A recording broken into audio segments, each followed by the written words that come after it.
longer the series goes. Yeah, I wonder if Alistar is going to be one of those surprise picks if RNG goes down 2-1 and they're like, okay, we have to win the next game, we have to do something special. For now, it is standard enough. Jace was banned blue side by RNG in the last game, and then we had Kennen being picked early. It is still an option for SKT to actually first pick the Kennen. And I wonder if Syndra is going to be banned on blue side again by SKT, because I think Faker is one of the best Syndra players in the world. For sure, it's a fantastic pick. And you can actually force the other team to ban it. But you are going to have to be willing to first pick it. Yes, you have to Xiaohu, when he was known as Angel Beats, I talk about it a lot. LeBlanc, Syndra, they were his two go-to champions. Syndra has risen in popularity since then. The triple sphere stun is huge. So Faker, if you're willing to throw this gauntlet, you have to be willing to pick. RNG also has Nidalee to look at. Blank does play Nidalee while Benki does not. So it is like a bit of a trade-off. RNG can actually leave both open, ban something third, and then take the Nidalee as a trade for Syndra, or get the Syndra as a trade for Nidalee, which I think would be a smart choice by RNG now, unless they just want to ban Syndra and not deal with it. All right, question is answered. Is Nidalee taken away? Okay. Xiaohu's already played Vladimir once this series. I want to see Vladimir Syndra here. Into Syndra is what we see all the time. 10 seconds gone, and already SKT have locked that in. So now RNG needs to have a plan. They need to draft a composition that can deal with Syndra. Some of the picks are like support-wise, Tahm Kench, Braum. Some of them can block some of the damage from Syndra works.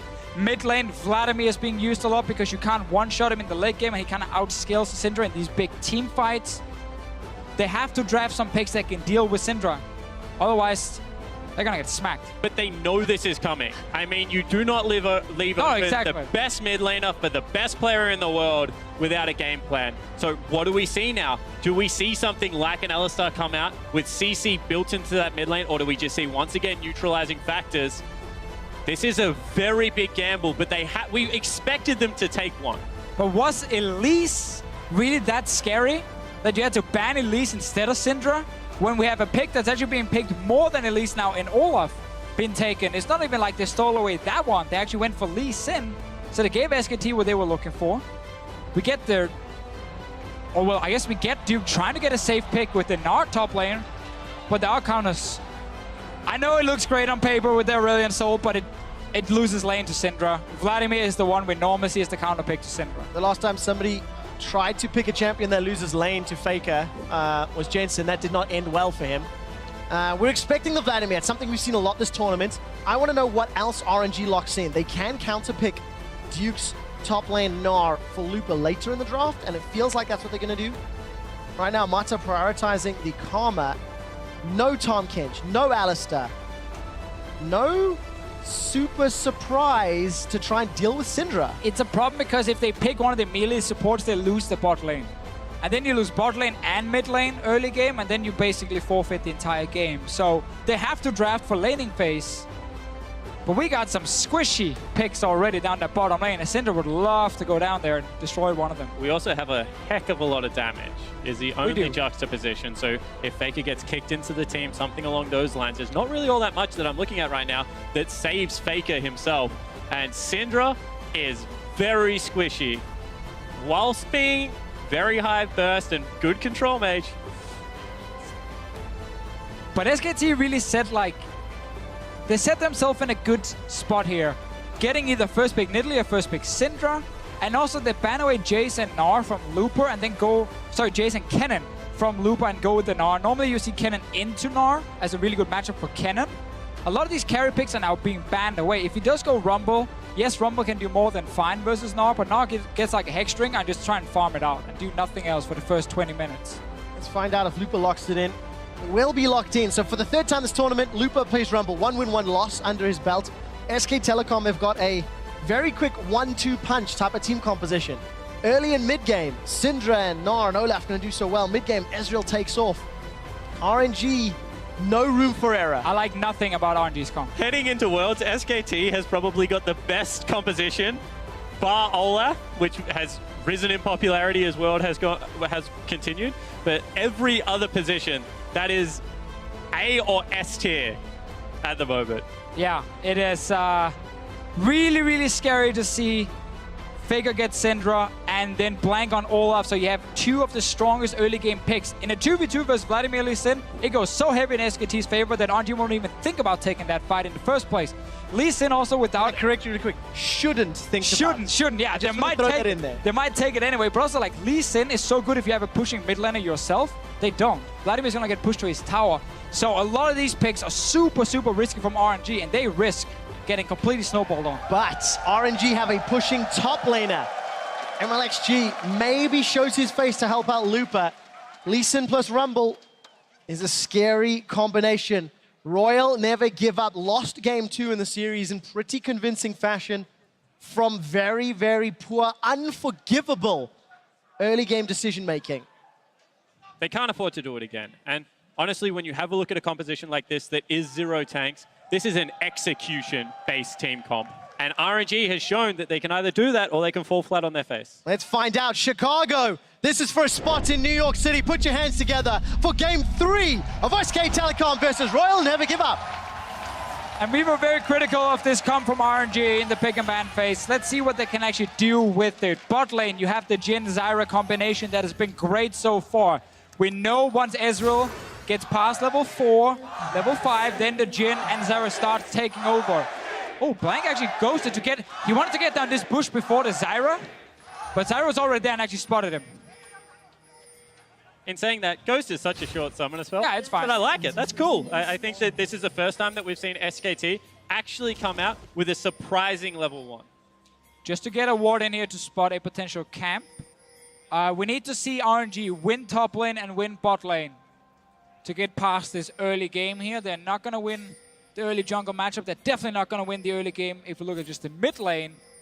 And if this Syndra starts getting an advantage and starts roaming to side lanes, then she can one-shot everyone on the side of RNG. We're looking for cheese. Like, let's be honest. When you go the RNG, you're looking for a quick gank top lane into a pushing rumble that's going to guarantee level 2 versus the Gnar. Or you're looking for, maybe trying to upset Faker early on in this game by bringing multiple members because they do have a pushing bottom lane as well, technically.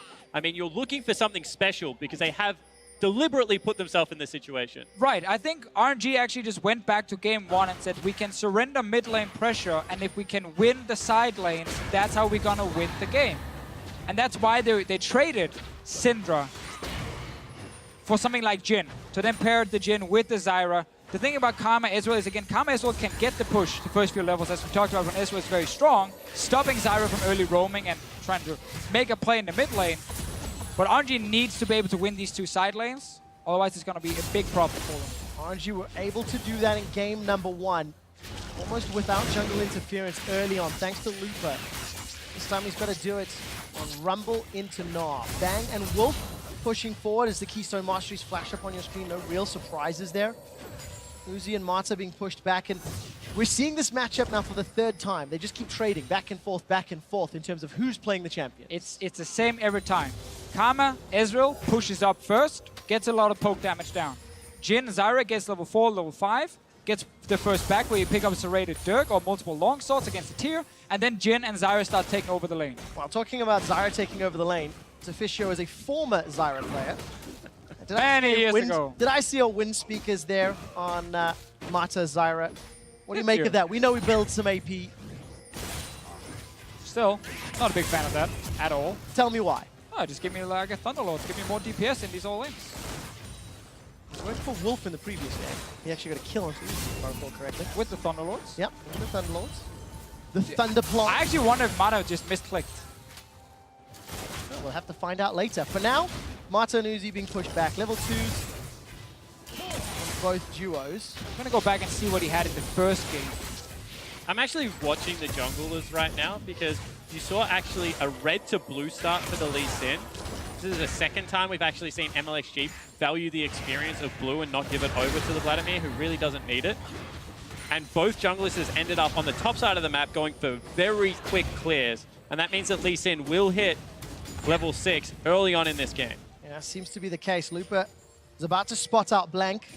Deficio, I have heard from our stats benders that Mata did take Thunderlords in game 1, so we'll have to find out why. Xiaohu gets caught up by a Dark Sphere. I think Mata misclicked. That could be problematic. And that is what happened there. Anyway, top lane, Looper gets the pushes we talked about. This is again why RNG tried to draft around the Syndra a little bit, remove junglers instead, try and give Looper a good matchup, trying to get a good matchup after first back in bot lane and then win that way. It is risky though, and we can see Faker roam later on in this game to these side lanes. Gonna have the option to do so. Ghost and Flash looking down the line. Mata again, Flash Ignite on his Zyra. Could be problematic once Blank starts jumping in or Faker starts throwing down an unleashed power. Flash forward from Mata. Bang gets rooted. He follows up with a flash. Wolf is able to sidestep the Sonic Wave. Now no flash on Bang's Ezreal. That was a huge all-in coming out of RNG, and Bang is good enough to avoid it. I mean, doesn't hesitate on burning the summoner spells. That really was a big all-in, looking for that advantage we keep talking about. Exactly. That was MLXG putting focus on bottom lane. He knows he can't really gank the mid lane before he's level 6 on this Lee Sin. Try to get an advantage. That's 2 summoners down. See if they can actually follow it up. We still know that first bag is important for RNG. And no flash for Mata, so got to be very careful in the next few minutes. All of a sudden, the lane slowly pushing in favor of Uzi and Mata. No consumables left for either Ezreal or Jhin, actually for anybody in the bottom lane. And they're expecting the Olaf gank to be here. They're looking for the counter gank. Oh, sucks for MLXG. He doesn't have that Trinket Ward available, so he can't jump over the Dragon Pit and move down behind SKT's dual lane. He could have then surprised Bang. And now instead he's blank. No flash onto Mata. Root comes down. First blood picked up by Bang. Teleport coming down for Looper. He's got a flash available. Not going to use it. Undertow comes out. Wasted TP and SKT get first blood. Not over yet. MLXG lands a Sonic Wave. Follows up for Looper on a resonating strike. Equalizer just tickles Blank's bottom. And SKT get away really unscathed. And that was an overcommitment. That's what they were waiting for. Level 6 to hit so they could continue the chase. However, Mata falls way too quickly. And you have to criticize MLXG there because he was waiting for the counter gank and got impatient, wanted to go back to his jungle, and the gank was successful. The thing is, they knew there was a ward there placed. So he stood outside of vision range of that ward, but he didn't have his own ward to jump Dragon Pit, so he couldn't get in there and actually pull off the gank unless he had flashed the Dragon Wall to do it. I've seen junglers do it in the past, but it is so risky to do because you don't know where the enemy jungler is, and then you've already used your flash. And that suddenly means Blank sneaks in, no flash Zyra, and instantly they pick up a kill. And we're in the replay now after Lupa has already joined. We're just looking at him and laughing at him. Yeah, and this is where MLXG gets the call. I can actually turn, I have equalizer, but ultimately it's not enough. And the biggest thing about this is that Lupa was pushing in top lane, should have had a really nice first back and should have had pressure into Duke. Now he doesn't have that. And that's the important thing, because this hurts RNG in 2 lanes, not just 1 lane. It's not just the bottom lane getting slightly behind, it's also top lane now. And this comp had to win these side lanes to get past this early to mid game. RNG did not do that. Minus 800 gold. Xiaohu's been doing relatively well in this mid lane, even on CS. Got the Spectre's Cowl. Mata gets jumped on, still no flash available, gets a root onto Bang at least. Mata continues to run away. Gets locked down by Wolf, and luckily, Uzi was close enough. And RNG once again playing from behind. One thing to Lupa's credit, very, very early on that TP. Unfortunately, the fight didn't last long enough for it to complete and for him to have an impact. And we'll see just how RNG plan to come back in. Faker gets a very good scat of the week, stuns up Xiaohu. Gonna keep an eye onto Blank. Nah comes up by Duke. He throws Lupa backwards, very early flash. Undertow into Undertow. This should be a kill. Just gets run down. It's a matter of time. Blank, kill number 2 onto Lupa. It all falls apart now for RNG. Top lane is now losing already. Bot lane is gonna get pushed in. Mid lane is already pushing. This means SKT can start invading your jungle. They can fight your blue buff. They can fight your red buff. MLXG needs to pull up a good gank here. He is level 6. He's spotted by the pink ward and he's coming. No flash for Blank. MLXG. Flash, kick. Root doesn't find Bang. Mata's in trouble. Teleport's coming down from Duke. Mata's rooted. They trade 1 for 1. But they get a teleport for the deal. Yeah, really nice moves there out of MLXG. Goes for the person that doesn't have flash still in that lane. No exhaust really there to follow up. So he looks for the window. However, you have to say that Blank right now pretty much outperforming the jungler from RNG, and it's putting pressure on the Lee Sin to be able to make ganks happen. He's down bottom lane now as well, looking for more. Uzi does have flash, so does Mata. You might as well just burn that flash. MLXG's waiting around. As soon as he shows his face, Blank gets antsy and turns around. Unleashed power from Faker onto Xiao, who chunks him down. And he's going to be using those transfusions to heal right back up. But pressure, that's what Syndra does.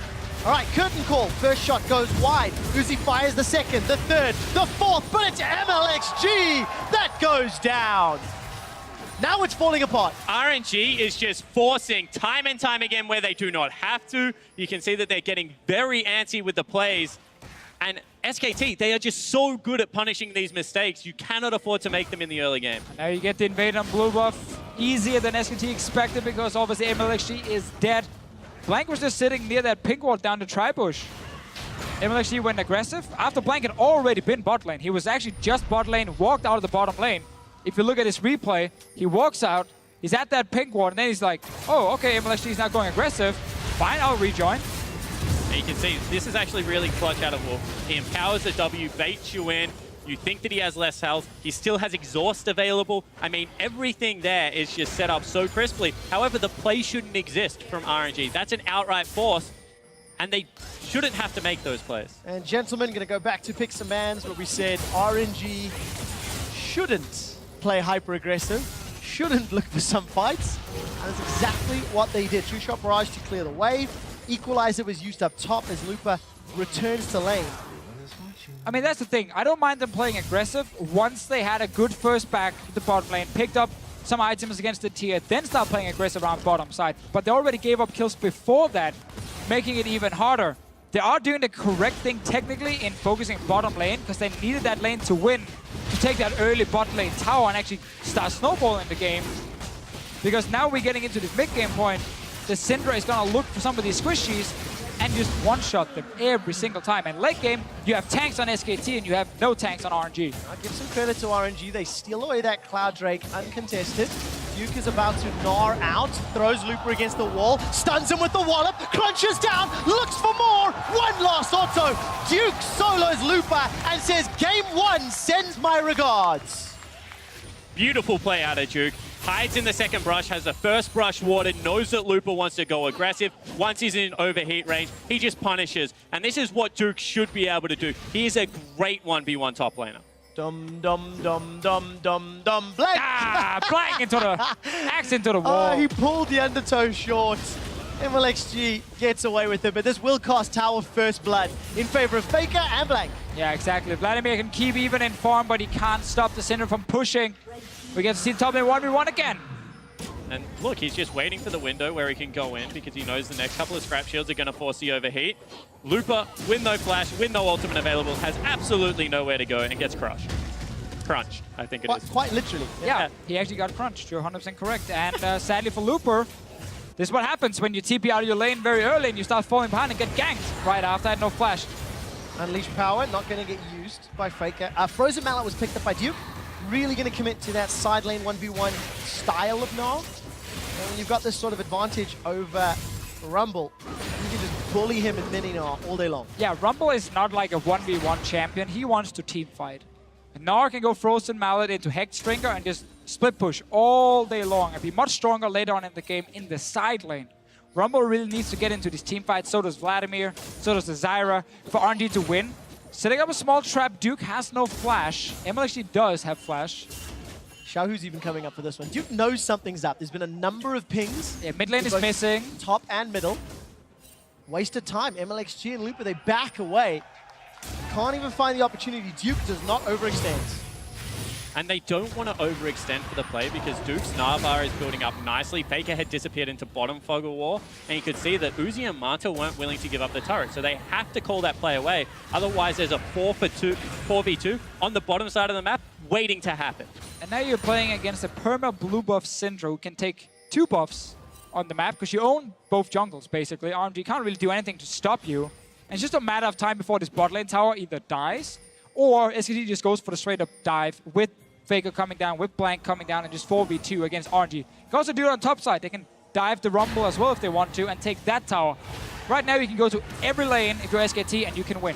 SKT have got so many options available to them. Infernal Drake is up next. They've got a 4,000 gold lead before 15 minutes. And MLXG is just scrambling. He's down 12 CS, Blank 2-0-1, Duke 1-0-1, and now the bottom tower is being sieged. And that was a TP ward placed here by Blank. It got cleared out instantly by MLXG. He can just put down another one, or TP to this one and try bush. And that means RNG should leave the bottom lane now. Otherwise, Duke can TP down, and then you're gonna die. Oh, Mata was in the lane when you said that.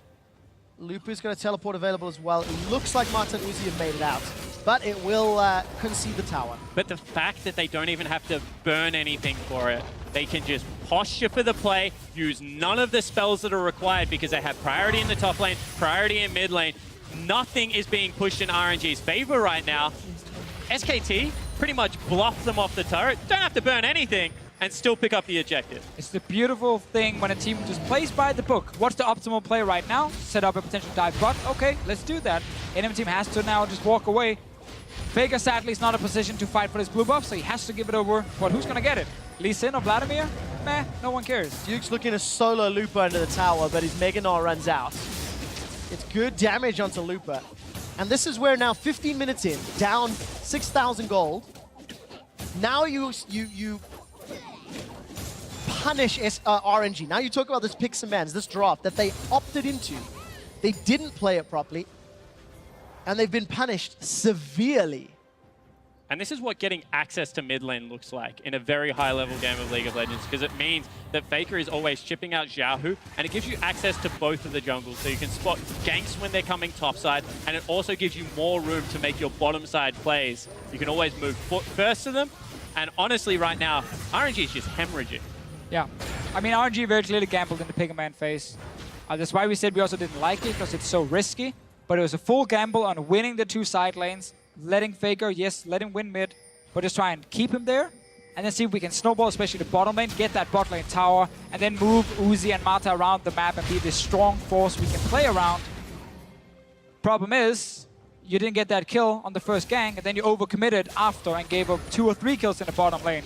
So then your composition falls apart. And now you have to look at what they're willing to do to try and buy themselves back in. Just go straight Leandri's Torment, no boots upgrade as you would normally see out of Lupa. They have one mid-game team fight where their composition may just carry them through with the amount of damage, or everything just might be over here. Mata just gets taken down. Dark Sphere secures the kill. MLXG gets a Dragon's Rage kick back, but there's simply not enough damage. Blank is running amok. That's the second of the fight for SKT. Xiaohu's got one back onto Faker. That's the second of the game for RNG. Good flash away, saves Wolf's life. Blank is going to be the next target. Xiaohu's already burned through Ghost. He's got to find 2 players. Duke's Mega Gnar was used earlier. Lupa plus a tower. Not going to be enough to kill Duke. And they lose him. We jump back to mid lane. Xiaohu's kill. Not done yet. Bang's looking for Uzi. The tower, the laser. Bang gets the kill. And Bang gets out alive. And it's exactly what we're talking about. They had one little small opportunity in that forest, and SKT crush RNG. What a great team fight, though, from SKT. Each player is showing individual ability here. Bang in the end, diving on the tower for another kill. And once you have such a big goal lead, then you can start showing off a little bit. But that was the window. I mean, that was where they were like, we have the items, we have to go right now because we're getting outscaled. They're beating us at everything we do well. They pull the trigger, but they just don't commit as a unit. No, this is what we talked about in the Pigger Man phase. When you pick these squishy supports, try and win lane, then Syndra is just gonna blow you up. Kick back on Wolf from MLSG. Definitely do not agree on that one. Needed to go for someone like Faker. Yes, he does die in the end to Xiaohu. And now the problem for RNG is they can't really get onto any other targets. But this should have been a winning team fight. Kick Faker in. Take the 1-for-1. If you want to keep chasing, get the Rumble down into the lane. Back him off turret. Don't stay up there. Look at Bang, though. Bang. Wow. Flashes. Yeah, he's really good.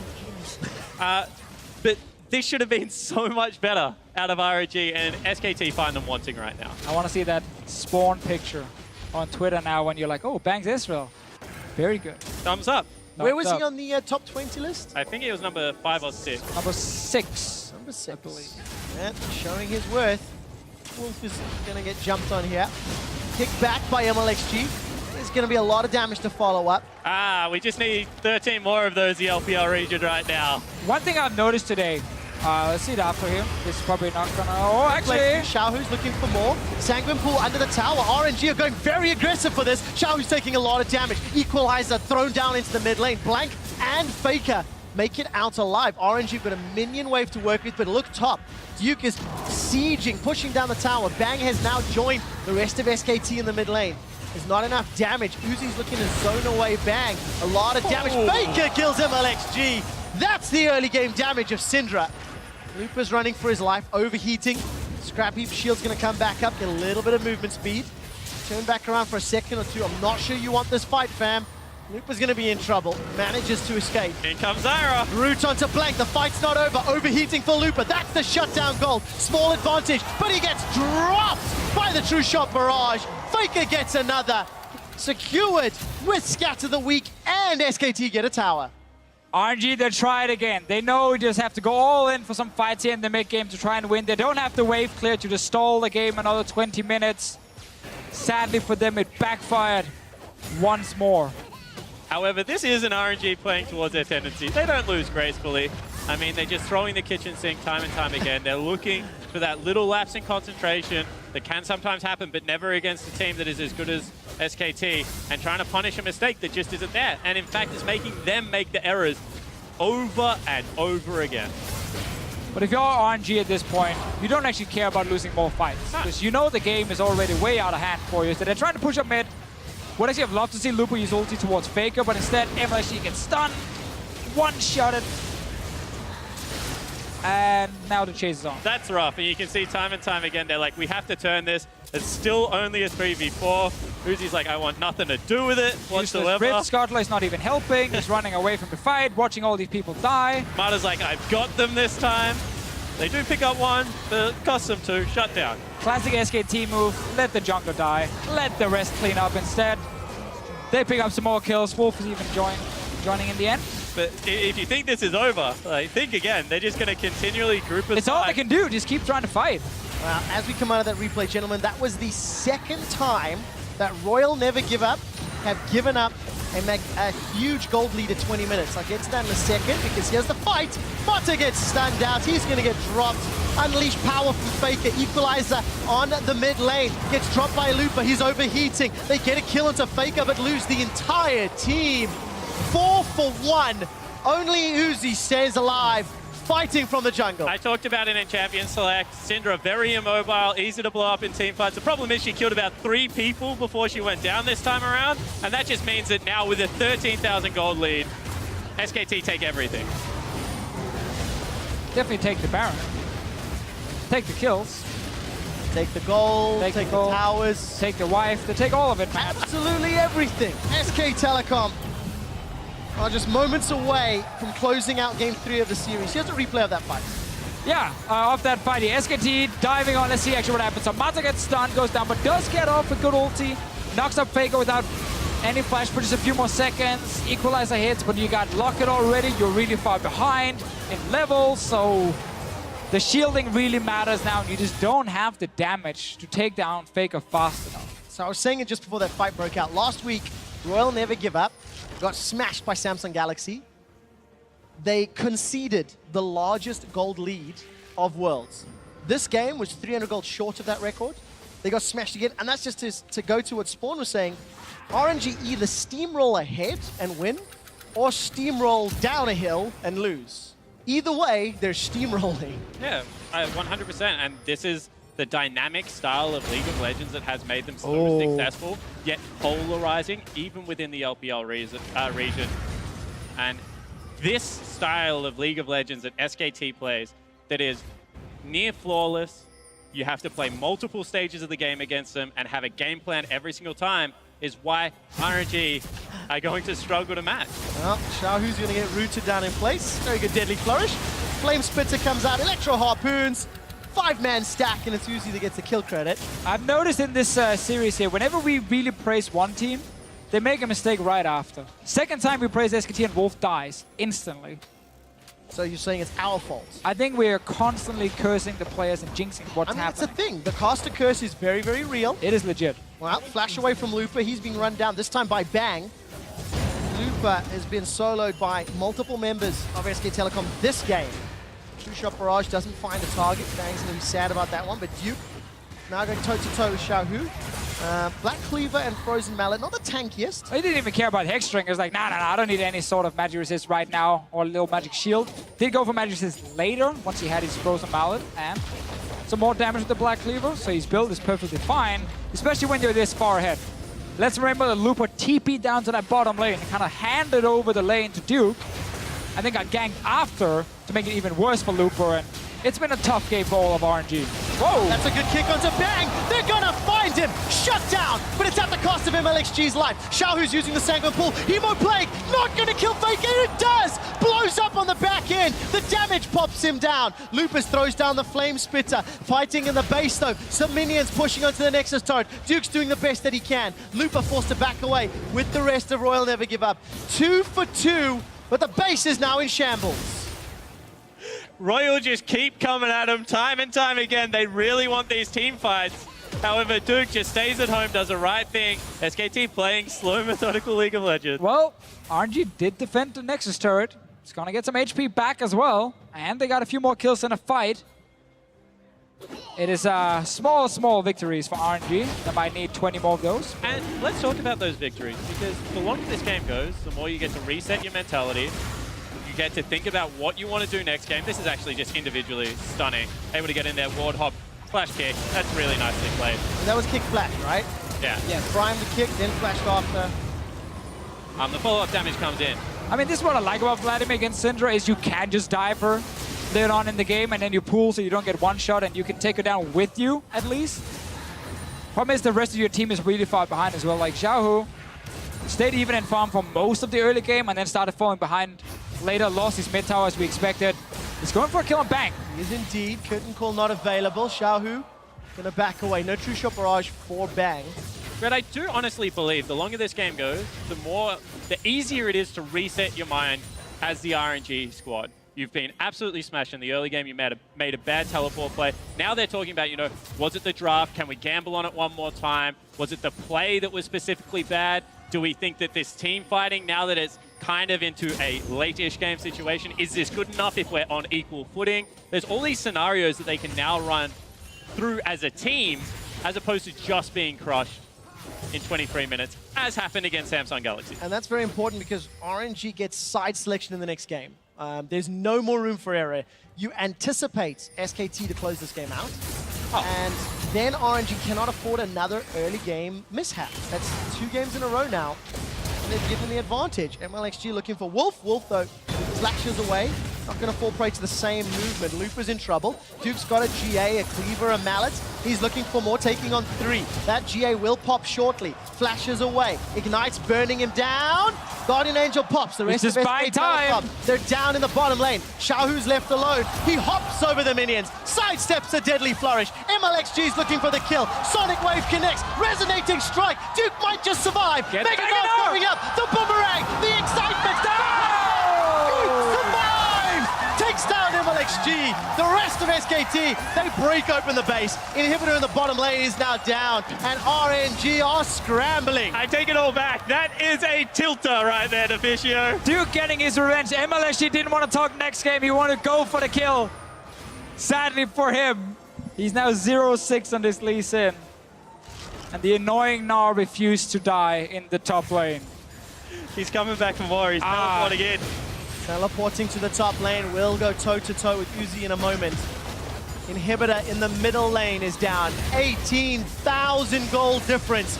Undertow connects from Blank, and RNG, they can do nothing to defend.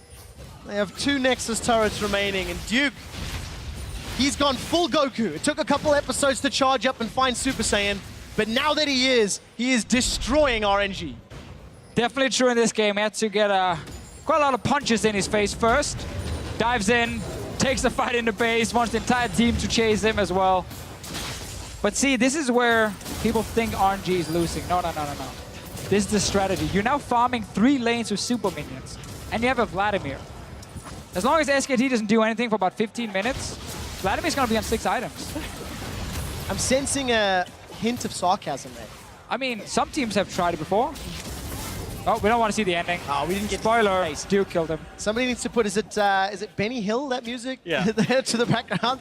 Pretty funny. Duke's going to find MLXG. Red buff, Hyper gets rooted up. Mata may have saved MLXG's life, but MLXG loses his flash. That is important, because that means Faker or Bang cannot be flash kicked backwards. But 2 games back-to-back now, we have seen the beautiful yet terrifying beast that is SKT when you feed them early advantages.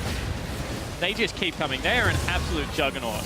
And RNG was a team who should be able to win early game and not make so many mistakes like they did in this game specifically. Because then the composition, we could see what they tried to do. They just misplayed everything. Run! Run! He's coming! But I think it is that pressure that you have to win early game to even have a chance that makes you take these risks when really, from an outsider looking in, you're like, you shouldn't have to play this way. SKT just makes every team they play against play this kind of League of Legends. That helps when you can punish mistakes as flawlessly as SKT do. Super Minions and Duke, they force the flash out of Shahu. Mata runs for his life. Nexus turret is dropping. Equalizer to buy some time. Stranglethorns does nothing, nor does the curtain call. SK Telecom are 1 win away from Madison Square Garden. And what a way to win this game. Completely destroy RNG after a few early game mistakes. Zero chance to come back in this game. We talked about the compositions a lot. SKT just closed out this game near flawlessly. Like 1 or 2 guys got caught here and there, but they had a 10k goal lead when it happened. And you just have to look at how they are able to close out these games and the fact that they're doing it with multiple pick bans. This time around, they do throw a bone to the top lane. They get Duke rolling. He rewards them after a very sloppy play out of Lupa. And honestly, RNG looked